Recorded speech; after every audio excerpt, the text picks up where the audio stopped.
The former Prime Minister Malcolm Turnbull, he's not the favourite individual at the moment in the coalition by any stretch. We saw that controversy over the Matt Keane appointment, and then he's back in the headlines today, once again targeting News Corp.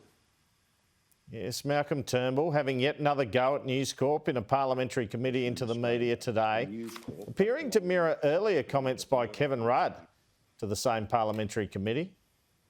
There is now a market for crazy.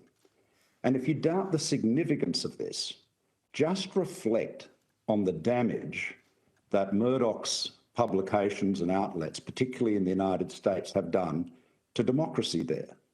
I mean, the January the 6th sacking of the US Capitol was one of the most terrible events in American history. I mean, the last time there had been people with arms, armed, I should say, sacking the Capitol was during the War of 1812. So this is an extraordinary thing. It underlined the divisions in America that have been in large part fomented and promoted by right-wing media, narrowcasting to a section of the population. And in the lead of that, of course, has been Fox News. News Corp now is like a political party, but with just one member or one family of members.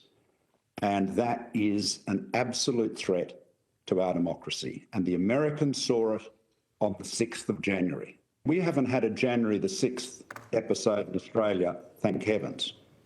But if you think about that, the damage that has done to America.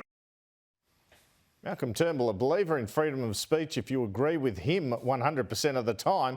In January, Turnbull was blaming Donald Trump for the Capitol riots. Now he is blaming Fox News.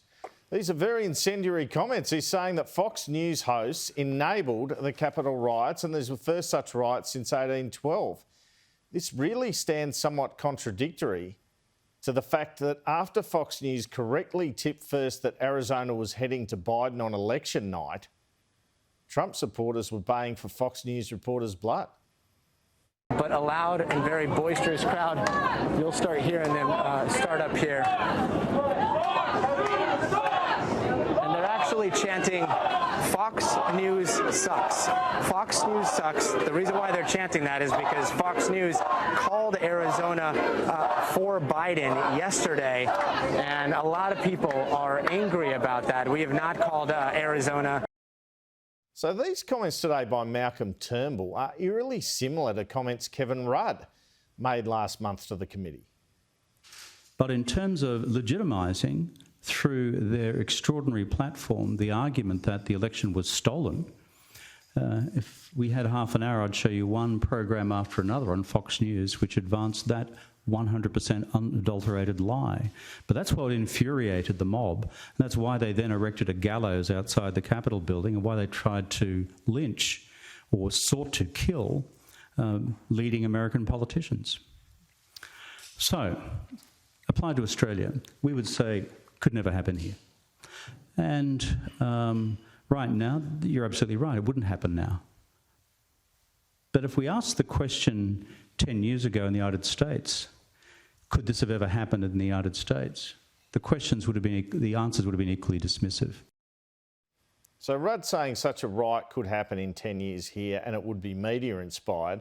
Well, a riot at federal parliament in Canberra already happened, and it certainly had nothing to do with any media organisation. After John Howard was elected in 1996, there was this riot at the parliament led by members of the trade union movement in which 90 personnel were injured.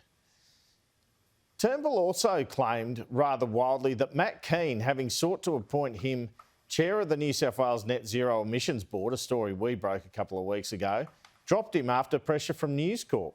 Keane made that decision after pressure from his Liberal and Nationals colleagues, including MPs allied with the PM Scott Morrison.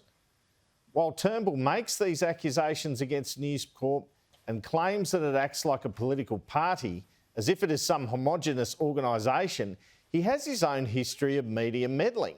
Former ABC chair Justin Milne was reported to have told then ABC chief Michelle Guthrie to, quote, shoot, unquote, political reporter Andrew Clennell after Turnbull complained about him. And Turnbull freely admits being involved in the setting up of the Guardian Australian website in Australia. Not too much criticism in the Guardian of Malcolm Turnbull, I have to say. And Kieran, he talks about falsehoods being spread by TV hosts.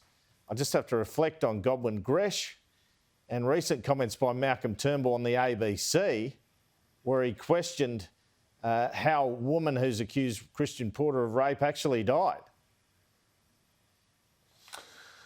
Yeah, well, Malcolm Turnbull's remarks, Andrew, you know, you could talk about former Prime Ministers like Kevin Rudd and so on, and he's been obviously disliked. I don't like to use the word hated, but certainly disliked very strongly by some of his former colleagues. But the level of disdain towards the former Prime Minister, Mr Turnbull, when you talk to Liberals, some of them who used to back Malcolm Turnbull, is very strong right now, given his behaviour. I'm not talking about News Corp, I'm talking about other reporting in relation to government ministers, Andrew. So there is a strong level of disdain within the coalition and within the Liberal Party towards their former Prime Minister. Yeah, that's right. Rudd and Turnbull were eventually rolled because their colleagues couldn't stand them, basically.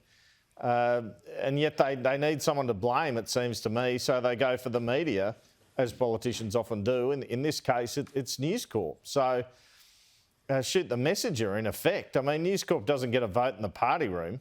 I just find this extraordinary incendiary stuff, and frankly, as a reporter who works here, offensive stuff, Kieran.